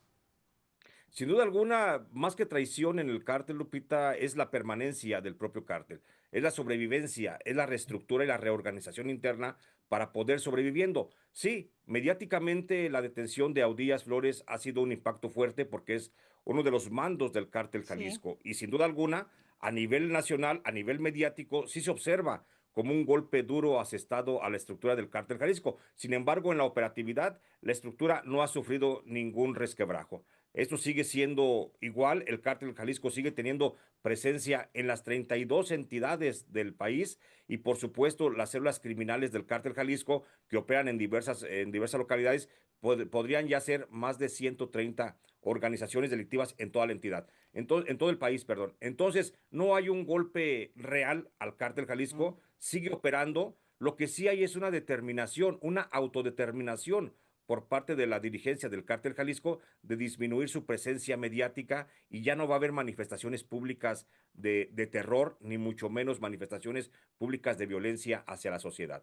Pues eso es lo que esperamos. ¿Cómo se puede cercar, siendo un cártel tan poderoso, Jesús Lemus, cómo se puede cercar financieramente esta organización? Porque finalmente el que sigan obteniendo recursos y cada vez de manera más diversificada es también uno de sus potenciales. Sin duda alguna, creo que la forma de cercar al cártel Jalisco Nueva Generación es desarticular su brazo financiero, que es la organización de los Queenies. Esa organización que es como el banco del narcotráfico, porque le lava a diversas organizaciones criminales sin importar la bandera de la que se trate el cártel. Hay que desarticular la operatividad de los Queenies, y esto solamente se puede hacer con trabajo desde la Unidad de Inteligencia Financiera, que creo puede haber ya congelamiento de cuentas, bloqueo de activos a la organización, y es la única forma que se podría lograr, porque mientras no se ponga un freno a la actividad de los Queenies, que hay que decirlo, Lupita, tiene presencia en el sistema financiero formal del país. Entonces, se está filtrando, y mientras la Unidad de Inteligencia Financiera no haga algo para operar y frenar la actividad de los Queenies, no va a haber forma de que se detenga al Cártel Jalisco Nueva Generación. Y precisamente sobre este punto, ¿cómo ha ido evolucionando el manejo del dinero, de los recursos de este cártel de la delincuencia organizada? ¿Se han diversificado de tal manera que es difícil que la Unidad de Inteligencia Financiera pudiera golpear también este aspecto, los recursos de un cártel como este, Jesús? Bueno, sin duda alguna, siempre las organizaciones criminales también son evolutivas y también están en la dinámica de las nuevas formas de inversión y de manejos financieros. Hay que recordar que el Cártel Jalisco Nueva Generación está también en el mundo principalmente de las criptomonedas, y eso le pone una gran dificultad justamente a la Unidad de Inteligencia Financiera. Por supuesto, también la triangulación de recursos a través de empresas factureras, a través de empresas fantasmas, y sobre todo la salida de capitales desde México hacia países con paraísos financieros, pues también eso impide la operatividad de la Unidad de Inteligencia Financiera. Pero sí hay forma. Sin embargo, hay que reconocer que estas organizaciones como los Queenies, pues está en la avanzada de lo financiero, y lo que apenas estamos viendo, por ejemplo, en el sistema nacional, de que México quiere avanzar hacia una digitalización del dinero, eso ya lo tiene desde cuando, por supuesto, la unidad financiera, que podría ser la de los Queenies. El control territorial que maneja el Cártel Jalisco Nueva Generación después de estos golpes que ha recibido, ¿cómo quedaría, Jesús? Bueno, el control territorial, hay que reconocer que en estos momentos, Lupita, el cártel más poderoso y por consecuencia podría ser el más importante, hablando en términos de terror y de violencia hacia la población, es justamente todo el territorio nacional, es los Queenies, perdón, el Cártel Jalisco. Sí. El Jalisco está presente en todo el territorio nacional. No hay una sola región del país en donde no esté presente las células de operación de esta organización. No hay una sola región. Las únicas dos que estaban a salvo hasta hace 2 años era justamente Yucatán y Tlaxcala. Ahora ya también tienen presencia de esta organización criminal, que lo peor de todo esto, Lupita, es que la infiltración de esta organización criminal se da justamente por los municipios. Las policías municipales, los tránsitos municipales o el propio gobierno municipal son los más receptivos primero a la intimidación y luego a la subordinación a través de sobornos por parte del Cártel Jalisco Nueva Generación. Jesús Lemus, era importante escucharte con este análisis acerca de este cártel poderoso, golpes que se le han asestado, pues está fragmentado, sin embargo, como tú dices, sigue operando en varias partes de nuestro país, incluso en aquellos territorios donde no tenía presencia, Tlaxcala y Yucatán. Jesús, te mandamos abrazo, gracias por la comunicación, buenos días. Gracias, buenos días, hasta luego. Hasta pronto. Hablemos de protección ambiental. La Suprema Corte de Justicia validó el decreto que declara al lago de Texcoco como área natural protegida. Con esto se refrenda la prioridad de reservar ese ecosistema frente a otros usos del territorio. Les contamos más detalles. Ejidatarios del Estado de México fueron amparados por la Corte para recibir una compensación económica y estímulos fiscales por el decreto de 2022 que declaró área natural protegida la zona del lago de Texcoco. La tercera fue la vencida para los ejidatarios que apenas el pasado 16 de abril recibieron 2 reveses del Pleno contra sus intenciones de echar abajo el decreto que protege una superficie de 14,000 hectáreas de los municipios de Atenco, Texcoco, Chimalhuacán, Nezahualcóyotl y Ecatepec. Por 6 votos a favor y 2 en contra, el Pleno reconoció el interés legítimo de un grupo de campesinos. Se acredita que por lo menos 111 personas están en el área y se acredita que son poseedores de sus predios. Y conceder el amparo para el efecto de que las autoridades responsables se pronuncien sobre la procedencia de la retribución económica prevista en el artículo 45 bis de la Ley General del Equilibrio Ecológico y la Protección al Ambiente. Las autoridades que deberán responder son la Comisión Nacional de Áreas Naturales Protegidas, Semarnat, y la presidencia de la República. El ministro presidente de la Corte denunció un doble criterio que a su juicio persiste al momento de aplicar justicia. Que parece que tenemos doble estándar. Si la posesión es de una persona con recursos, de estatus acomodado, pues entonces la posesión se protege con toda la fuerza de la ley. Pero si la posesión es de un campesino, o peor aún, de un indígena, pues parece que entonces no es posesión. Y las ministras Lenia Batres y María Estela Ríos argumentaron su voto en contra. Y si nosotros dejamos el precedente de que cualquier limitación por modalidad a la propiedad genera cargas expropiatorias, pues no va a haber Estado que pueda cumplirlas. No niego que puedan tener derecho, no lo niego, pero digo, no era un tema para resolver. E insisto, llevo muchos años leyendo la Constitución. En términos jurídicos, los afectados deben recibir una retribución económica y no una indemnización, resolvió el Pleno, y quedó firme el decreto de área natural protegida del lago de Texcoco. 11 Noticias, Gilberto Molina. Para hablar de la onda de calor que se ha sentido en días recientes en la República Mexicana, nos enlazamos con el gusto de verte y saludarte, Ismael Marcelo, meteorólogo, previsor del Servicio Meteorológico Nacional. ¿Cómo estás, Ismael? Buenos días. Hola, ¿cómo estás, Guadalupe? Amigas, amigos de Canal 11, qué gusto saludarlos nuevamente desde el Servicio Meteorológico Nacional, como bien lo comentas, informándote justamente que ya tenemos, mira, al Frente Frío número 48 al norte de la República Mexicana. Este fenómeno, Lupita, descenderá latitudinalmente, es decir, recorrerá las costas del Golfo de México durante este fin de semana, por lo que las temperaturas a partir de hoy van a la baja en buena parte del territorio nacional. Mientras el frente desciende, pues mira, para hoy todavía esperamos temperaturas bastante calurosas en 20 entidades de la República Mexicana. Esta situación también incluye al Valle de México, es decir, a la Ciudad de México y al Estado de México, donde todavía las temperaturas rebasarán los 30 grados Celsius a lo largo de esta tarde. Pero la buena noticia, como te comento, es que la llegada de este Frente Frío 48 ayudará a que las temperaturas pues desciendan a partir del día de mañana en buena parte del territorio nacional.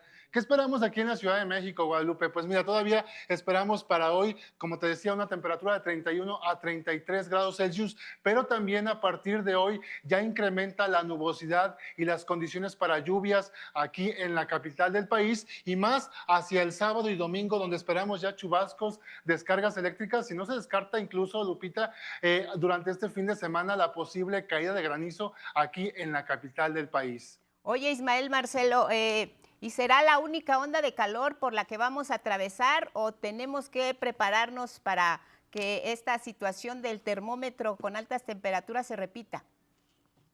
Mira, es probable, muy probable que después de este fin de semana se vuelva a establecer lo que llamamos en meteorología un sistema anticiclónico, que es justamente los responsables de estas ondas de calor. Y muy probablemente la siguiente semana tengamos otra onda de calor en la mayor parte de la República Mexicana. Pues aprovechemos estos días que vienen, que nos dan tregua. ¿Qué nos recomiendas, Ismael Marcelo? Porque no sabemos si es bueno tener los ventiladores, si es bueno abanicarnos, si es bueno pues hidratarnos. ¿Qué es lo que tenemos que hacer? Sobre todo porque, como bien dices, estos días son de tregua, pero viene otra onda de calor ya en los próximos días. Pues mira, básicamente hay que mantenerse informados, por supuesto, en fuentes oficiales como lo es el Servicio Meteorológico Nacional y atender las recomendaciones de las autoridades de protección civil.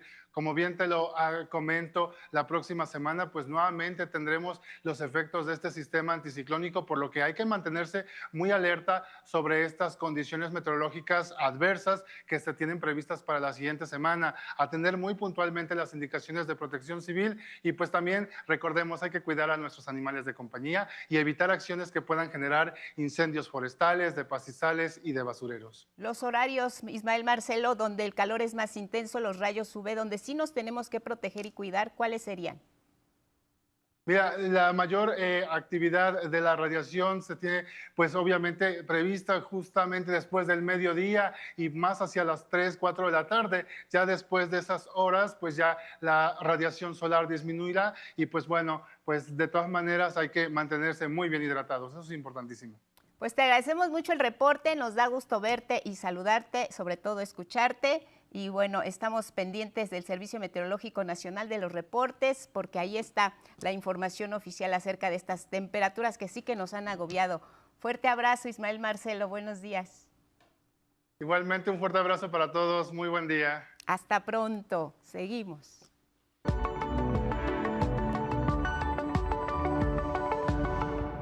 Y lo hacemos con El Mundo. Ingrid Sánchez, bienvenida, buenos días. Hola, ¿qué tal, Lupita? Muy buenos días en este 1 de mayo, viernes ya, y empezamos justamente con esa información. Hoy es 1 de mayo y la clase trabajadora lo sabe. Desde Turquía, pasando por Italia y llegando a Cuba, las y los trabajadores han salido a las calles para movilizarse. En Francia, por ejemplo, en el norte del país, se registraron manifestaciones que, además de exigir mejoras para las condiciones laborales, también salieron a marchar contra el avance de la derecha en el mundo. En Dhaka, la ciudad de Bangladesh, la población exige un fin a los despidos injustificados luego de que las y los trabajadores se organizan por sus derechos en las fábricas, además de aumentos salariales. Y en Cuba, desde antes del amanecer, la población salió a las calles, convocada por el presidente Miguel Díaz-Canel para exigir un alto a la intervención estadounidense en la isla, el fin del bloqueo y la defensa de la patria. El secretario de Relaciones Exteriores, Roberto Velasco, conversó con el secretario general de la Organización de los Estados Americanos, la OEA, Albert Ramdin. Ambos analizaron los desafíos actuales que enfrenta el multilateralismo en América Latina y en el Caribe, así como la manera en que ambas partes pueden aportar en la construcción de la paz, fortalecer la integración hemisférica y estrechar la cooperación en esta región. La OEA celebrará su próxima reunión en Panamá en junio próximo. Seguimos en este continente porque, mira, en Brasil el Congreso aprobó reducir la condena del expresidente Jair Bolsonaro, sentenciado a más de 27 años por su implicación en un intento de golpe de Estado contra el gobierno de Luis Inácio Lula da Silva tras las elecciones del 2022. La medida anula el veto de Lula y podría recortar significativamente el tiempo que pasaría Jair Bolsonaro en prisión. El caso está relacionado con los hechos del 8 de enero del 2023, cuando simpatizantes de Bolsonaro asaltaron las sedes de los 3 poderes en Brasilia, la capital del país, en un intento por desconocer el triunfo electoral de Lula. La decisión del Congreso aún debe ser validada por la Corte Suprema. El presidente de Argentina, Javier Milei, está envuelto en una polémica. Visitó el portaaviones nuclear estadounidense USS Nimitz en el marco de los ejercicios navales en el Atlántico Sur sin la autorización del Congreso. Milei lo autorizó por decreto, algo prohibido por la Constitución. El artículo 75, inciso 28, dice que corresponde al Congreso, entre comillas, permitir la introducción de tropas extranjeras en territorio argentino, así dice la legislación. Esto no sucedió en este caso. Esto no fue todo. Milei se colocó un casco de protección de la Marina de Estados Unidos al acompañar a los soldados estadounidenses en acción sobre el portaaviones, como podemos ver en las imágenes que vemos en pantalla.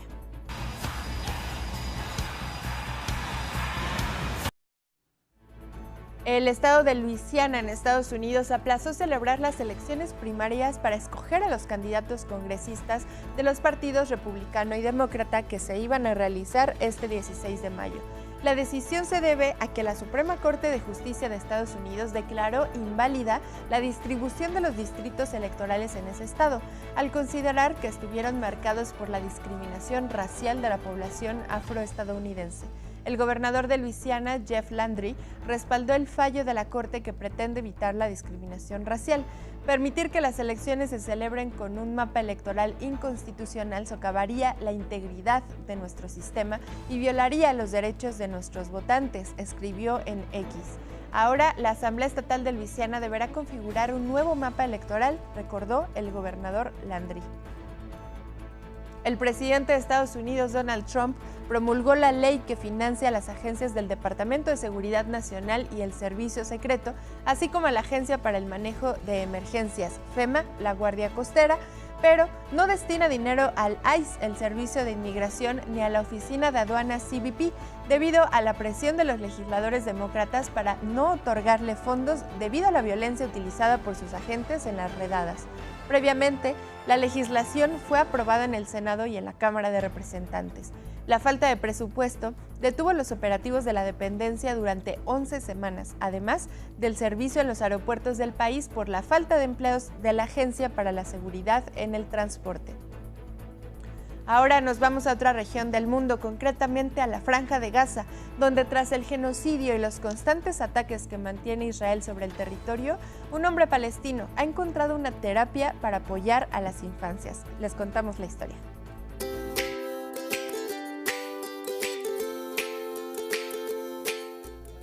Un conejo blanco repliega las orejas y pega su cuerpo al de una niña palestina de sonrisa y ojos brillantes.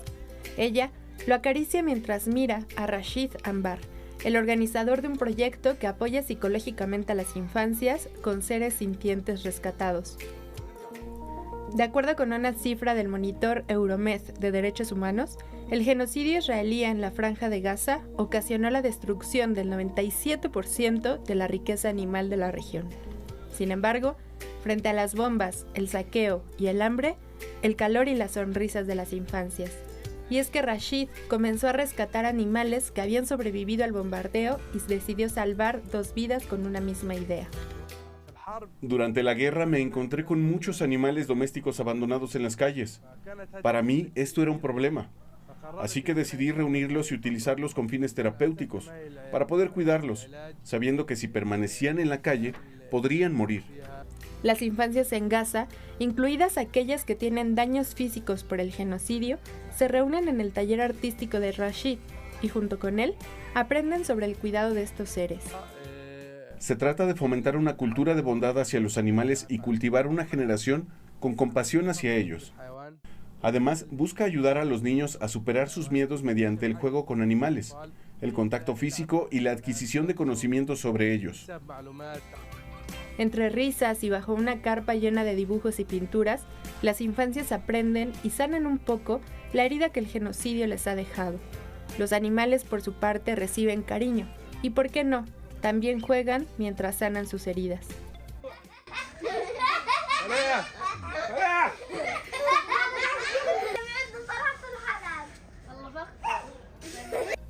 11 Noticias, Ingrid Sánchez.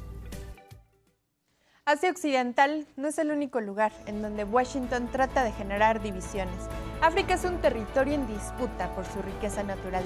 Recientemente el gobierno de Donald Trump le exigió a Zambia que cediera sus derechos mineros. Advierte con cortar el acceso de este país a los medicamentos contra el SIDA.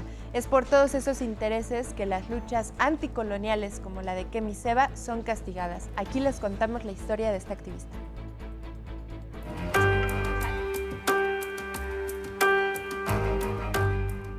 Todo pueblo tiene derecho a saborear la libertad. Todo pueblo tiene derecho a saborear la independencia.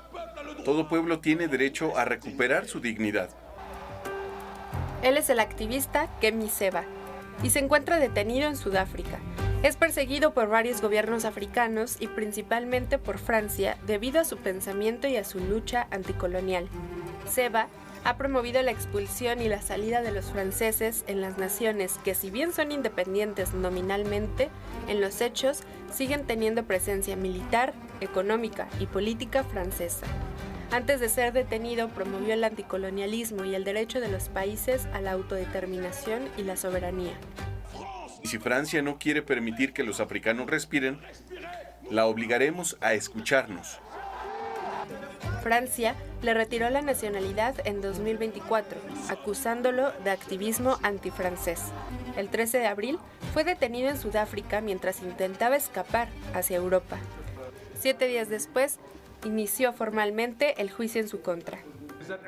Se está creando una atmósfera de peligrosidad hacia Kemi Seba, pero no se le acusa de ningún delito violento o peligroso. Creo que el Estado lo hace intencionalmente. Se le enjuiciará por hacer declaraciones contra el entonces presidente de Benín, Patrice Talon, acusado de autoritarismo. Su peor crimen, ser anticolonialista. Somos una nueva generación, una generación que no teme los golpes, una generación que no teme las sanciones, una generación que no teme las amenazas de muerte ni la persecución. 11 Noticias, Ingrid Sánchez. Pues hasta aquí la información internacional. Qué conmovedora la historia de Rashid Ambar que nos presentaste. Mira, escuchar, y lo escuchamos aquí todos, también seguramente quienes nos siguen en radio, en tele, las risas de los niños en Gaza, de verdad que es un signo de esperanza, un oasis en medio de la guerra, la tragedia. Sí, la verdad es que yo creo que pues es algo que se dice bastante y historias como esta lo comprueban que pues el pueblo palestino tiene una capacidad de resiliencia impresionante, ¿no? O sea, sí, son capaces de, literal, en medio de los escombros, en medio de del genocidio, levantarse y encontrar mecanismos para resolver desde la alegría, desde la esperanza, y en este caso, pues incluso mezclando dos problemáticas muy graves en la franja, que es por un lado el tema de los animales de compañía y por el otro lado el de las infancias, ¿no? Rashid, ¿qué más sabemos acerca de él? Pues la verdad es que su historia es muy interesante porque él estaba, él vivía en la Franja de Gaza cuando recibió, junto con la comunidad en la que estaba, el anuncio de que iba a haber un bombardeo israelí. El ejército israelí en ocasiones, no siempre, pero a veces avisa, como por ejemplo con 1 hora de anticipación, que van a bombardear un lugar. Entonces él evacuó con la idea o pensando en que únicamente iban a atacar un solo departamento del edificio donde vivía. Entonces incluso dice que no se salió con gran cosa, o sea, como que con lo básico, ¿no? Sí. Se sale, cuando regresa después de que es el bombardeo, se da cuenta de que todo el edificio fue bombardeado, no solamente el departamento donde supuestamente iban a atacar algún militante de la resistencia. Entonces los animales de las personas que vivían allí estaban en la calle abandonados, ¿no? Entonces de allí le surgió la idea de, bueno, vamos a rescatarlos para tratar de ayudarle a los animales, y posteriormente se juntó con la idea de los niños, ¿no? No, y la verdad es que son imágenes que te conmueven mucho, porque además ves a los animales que también están padeciendo, como bien dices, los estragos de esta guerra, ves a las infancias, escuchar a los niños sonreír, ver cómo en ellos hay una luz de esperanza en medio de esta terrible tragedia por la que están atravesando, y que haya personas como Rashid que también la están pasando mal y que tengan esa oportunidad y ese espíritu de ayuda. Y mira, por los niños, lo que sea, ¿no? Todo. Sí, así es. Además también el lugar en donde están es como una carpa que pusieron para desarrollar talleres artísticos. Entonces también hay un desarrollo del arte y tienen talleres como de distintas cosas, y bueno, los niños van a esas convivencias con los animales. Mientras aprenden, por ejemplo, les enseñan los pájaros, pues ponen huevos, ¿no? Los erizos de esta forma, etcétera. Sí, muy bonita, la verdad. Pues muchas gracias por estas historias, Ingrid. Muchas gracias. Te vemos pronto. Nos vemos. Seguimos con más, y ya terminó la edición 50 del Tianguis Turístico 2026 en esta sede magna, Acapulco, Guerrero. El pase de estafeta tiene lugar para la próxima entidad que en 2027 lo va a albergar. Por lo pronto vamos a ver todos los detalles sobre este cierre espectacular en Acapulco.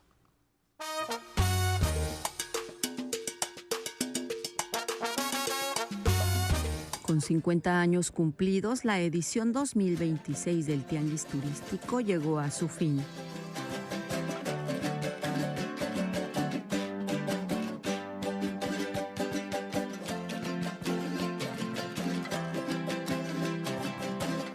Un Acapulco resiliente albergó durante 5 días todas las actividades del Tianguis Turístico. En esta edición mostramos un Acapulco renovado, un Acapulco con más de 17,000 habitaciones disponibles, con un esfuerzo monumental del Gobierno de México para rehabilitar su infraestructura turística. Las cifras preliminares que deja el Tianguis Turístico Acapulco 2026 son alentadoras. Llevamos solamente como cifra preliminar 45% más de citas concretadas. La noche del jueves, Guerrero entregó la estafeta a Puebla, estado que será sede por segunda vez de el evento más importante del sector. Les esperamos en abril. 11 Noticias, Araceli Aranday. Pues ahí está, Puebla en 2027 va a recibir a la industria sin chimeneas. Fueron meses largos de negociación ya en otros asuntos y finalmente en mayo, el 22, México y la Unión Europea van a reforzar este acuerdo global, está modernizado, viene con agregados importantes, se actualizó. Este tratado de libre comercio suscrito entre ambos países data del año 2000. En el acuerdo, en esta reunión, en esta comunicación que fue vía telefónica con la Unión Europea, la presidenta Claudia Sheinbaum y el presidente del Consejo Europeo, Antonio Costa, acordaron lo siguiente. El acuerdo se va a sellar aquí, en Ciudad de México, que va a ser a su vez sede de la próxima Cumbre México-Unión Europea y estará encabezado por Ursula von der Leyen, que es la presidenta de la Comisión. En noviembre próximo, nuestro país va a fortalecer su presencia en la APEC, este foro de cooperación económica Asia-Pacífico, considerado el principal mecanismo económico, comercial y de inversión que agrupa 21 economías de la región. La presidenta Claudia Sheinbaum anunció precisamente que a finales del año va a acudir a este mecanismo de cooperación Asia-Pacífico, se va a realizar en China. Nos toca la cumbre de la APEC en el 2028. Es decir, es la siguiente cumbre. Entonces creo que vale la pena, además de que es pues un asunto de respeto. Le toca a China la cumbre, después nos toca a nosotros. Van todos los países de Asia-Pacífico. Y sin precisar la fecha, la presidenta Claudia Sheinbaum también adelantó que va a visitar Brasil, firmará convenios de cooperación en materia de biocombustibles entre Pemex y la empresa brasileña Petrobras. El secretario de Economía, Marcelo Ebrard, informó que México salió de la lista de revisión prioritaria en materia de propiedad intelectual de la representación comercial de Estados Unidos. A 30 días de que se inicie la revisión del TEMEC, Ebrard destacó que es una buena noticia la decisión de la representación comercial de la Unión Americana porque facilita ya las inversiones en el país. Poco antes, la representación divulgó su informe donde señala, entre otros puntos favorables para México, que el gobierno emitió este mes normas que están protegiendo información y marcas de productos farmacéuticos y agroquímicos. El Estado de Puebla próximamente va a tener un espacio para impulsar la formación de especialistas en distintas áreas de la salud. Se va a instalar ahí una escuela de medicina importante de la Universidad Nacional Rosario Castellanos, que ya tiene presencia en varias partes del país. La titular de la Secretaría de Ciencias, Humanidades, Tecnología e Innovación, Rosaura Ruiz Gutiérrez, recorrió las instalaciones todavía provisionales de la que será esta importante unidad académica en Puebla. Aquí estamos en las instalaciones de lo que es un edificio provisional para la Escuela de Medicina de la Universidad Rosario Castellanos. Se va a iniciar ya la construcción del edificio definitivo para esta Escuela de Medicina de la Universidad Rosario Castellanos, Universidad Nacional Rosario Castellanos. Este proyecto se encuentra en un espacio ubicado en el centro histórico allá en Puebla. La superficie son más de 2,000 metros cuadrados. La capacidad es para albergar al menos a 400 estudiantes. La Universidad Rosario Castellanos ofrecerá licenciaturas en áreas de salud y biológicas y el inicio de clases ya previsto para este agosto próximo.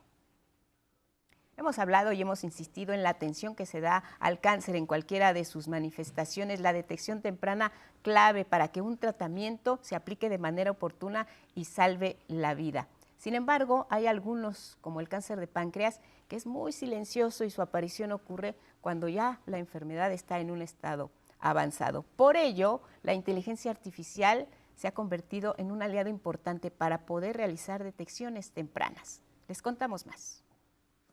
Sigiloso como pocos males, el cáncer de páncreas se mantiene encubierto hasta que sin aviso de por medio sorprende a pacientes y médicos por igual. Su pronóstico suele ser muy sombrío, con una supervivencia de apenas el 13% a 5 años. Por lo general se detecta cuando está tan avanzado que el tratamiento poco puede hacer. En este cáncer el gran reto no está en los medicamentos, las radiaciones o la medicina genómica. Es el momento del diagnóstico que hace la diferencia entre la vida y la muerte. Frente a este problema, los nuevos programas de inteligencia artificial que evalúan riesgos, signos y síntomas para pronosticar la aparición de tumores y neoplasias puede ser una esperanza para el casi 500,000 de personas con cáncer de páncreas, diagnosticadas cada año en el mundo. La Clínica Mayo acaba de publicar los resultados de un modelo de inteligencia artificial capaz de detectar el cáncer de páncreas en tomografías hasta 3 años antes del diagnóstico clínico convencional. Inició la conferencia, nos vamos para allá. Regresamos con más información esta mañana de 1 de mayo, Día del Trabajo, aquí en Canal 11, para retomar el tema sobre la importancia en la detección temprana del cáncer y también lo que se está haciendo en esta materia utilizando inteligencia artificial. Los detalles. Sigiloso como pocos males, el cáncer de páncreas se mantiene encubierto hasta que sin aviso de por medio sorprende a pacientes y médicos por igual. Su pronóstico suele ser muy sombrío, con una supervivencia de apenas el 13% a 5 años. Por lo general se detecta cuando está tan avanzado que el tratamiento poco puede hacer. En este cáncer el gran reto no está en los medicamentos, las radiaciones o la medicina genómica. Es el momento del diagnóstico que hace la diferencia entre la vida y la muerte. Frente a este problema, los nuevos programas de inteligencia artificial que evalúan riesgos, signos y síntomas para pronosticar la aparición de tumores y neoplasias puede ser una esperanza para el casi 500,000 de personas con cáncer de páncreas, diagnosticadas cada año en el mundo. La Clínica Mayo acaba de publicar los resultados de un modelo de inteligencia artificial capaz de detectar el cáncer de páncreas en tomografías hasta 3 años antes del diagnóstico clínico convencional. El sistema se llama RedMod y puede identificar cambios tenues en la textura del tejido pancreático que se vinculan con tumores malignos y que no son visibles al ojo humano. En las pruebas de este sistema, el RedMod y médicos se analizaron por separado cerca de 2,000 tomografías que parecían normales. Los resultados son contundentes al compararlo con el desempeño humano. RedMod detectó 73% de casos que no presentaban síntomas, frente al 39% de radiólogos experimentados que revisaron los mismos casos. Cuando la tomografía es de 2 años antes de que apareciera el tumor, la precisión del modelo fue del 68% y la de los médicos cae al 23%. Mientras más sutiles son las pistas, la diferencia entre médico y software es mayor. En términos globales, RedMod encuentra casi 3 veces más cánceres tempranos que pasarían inadvertidos. De cada imagen, el sistema extrajo 968 características de tejido pancreático, que se evaluaron con 3 estrategias de análisis distintas. El modelo revisa el páncreas con un todo, buscando alteraciones difusas en lugar de alguna masa visible, ya que al inicio este cáncer no tiene forma ni contorno observable. La capacidad de este programa para separar correctamente a personas sanas fue de más del 80%. Este es de los pocos casos hasta ahora en el que una inteligencia artificial tiene por sí sola un mejor desempeño que cuando médicos y programas trabajan en conjunto. 11 Noticias. Importante lo que ocurre con los avances científicos para combatir el cáncer. Seguramente las amas de casa o las personas que están encargadas en la familia de hacer las compras han notado precios de frutas y de algunas verduras al alza. De acuerdo con datos de la Secretaría de Hacienda, uno de los productos que más se encareció es el jitomate, que contribuyó con casi el 89% a los datos de inflación en este rubro, y esto ocurre desde el último trimestre de 2025. El secretario de Hacienda, Edgar Amador Zamora, explicó cuál es la razón de este incremento. Este comportamiento respondió a la reducción en la superficie cultivada, a las heladas registradas en Florida que elevaron la demanda por el jitomate nacional y a heladas en estados del norte del país que redujeron la producción nacional. La jefa de gobierno de la Ciudad de México, Clara Brugada, inauguró la Utopía Ceilán en la alcaldía Azcapotzalco. Es un recinto en el que se va a implementar el sistema de educación inicial de la capital, pero también se ofrecerá cuidado a las infancias en sus primeros 100 días de vida. Hoy es 30 de abril, Día del Niño y la Niña. Así que arrancamos la inauguración de esta utopía con el sistema de educación inicial de la ciudad. La jefa de gobierno indicó que se impulsa la inclusión de este sistema de educación inicial en las leyes, lo que también beneficiará a las mujeres en quienes, dijo, recae el cuidado de las y los menores. Que vivan las niñas, los niños de toda la Ciudad de México y del mundo. Por el bien de todos, primero las infancias. Que vivan las utopías. La Secretaría de Seguridad Ciudadana aquí en Ciudad de México alertó sobre la difusión en redes sociales de publicaciones con supuestas amenazas al interior de las escuelas. El objetivo de estos mensajes, también conocidos como clickbait, es generar alarma entre la población a través de contenido sensacionalista, exagerado y, por supuesto, falso. En muchos casos se acompañan de imágenes de salones de clase, de sanitarios, de instalaciones escolares, para aparentar veracidad y facilitar así su difusión sin que exista una confirmación previa de los hechos. Las autoridades han hecho un llamado a la población a no compartir estos mensajes sin verificarlos previamente. Hay que checar la fuente, quién los envía y de qué manera. Asimismo, emitió varias recomendaciones que les vamos a compartir. Primero, pues dejar de estar enviando y, como se dice, retuiteando, compartiendo estas publicaciones de por sí sospechosas en los chats escolares. Hay que fomentar, dicen las autoridades, el uso responsable de las redes entre las infancias y las adolescencias. Lo que también es fundamental es confirmar la información, porque únicamente las fuentes oficiales son las que están autorizadas para hablar sobre estos temas escolares. Si ya los detectaron estos mensajes, hay que reportarlos a las autoridades, porque cualquier publicación sospechosa en las redes confirma precisamente que hay quienes se están dedicando a esta actividad ilícita. Únicamente les reitero, fuentes oficiales, y ante cualquier situación de riesgo, dar aviso inmediato a las autoridades. Como medida preventiva, la Policía Capitalina mantiene una serie de patrullajes en las inmediaciones de al menos 400 planteles escolares de nivel básico y también de nivel medio superior. Tratan de inhibir estos actos considerados delictivos y garantizar a su vez entornos seguros para las y los estudiantes. Cualquier alerta, si tienen este tipo de mensajes, los han recibido, conocen a alguien que los haya enviado, que los haya compartido, hay un teléfono donde pueden hacer estas denuncias, es el 55 52 42 51 00, la extensión 5086. También hay un correo electrónico cibernética@sscdmx.gov.mx. Hay cuentas oficiales también de la Secretaría de Seguridad Ciudadana. No caiga en este tipo de trampas y sobre todo no comparte información que no esté confirmada. El Poder Judicial tiene un nuevo instrumento que es la Red Nacional de Tribunales de Disciplina. En esencia lo que hacen es vigilar, pero también sancionar los actos de las personas juzgadoras. Su finalidad es servir como un mecanismo de comunicación, intercambio de experiencias y colaboración permanente para construir estándares jurídicos más apropiados.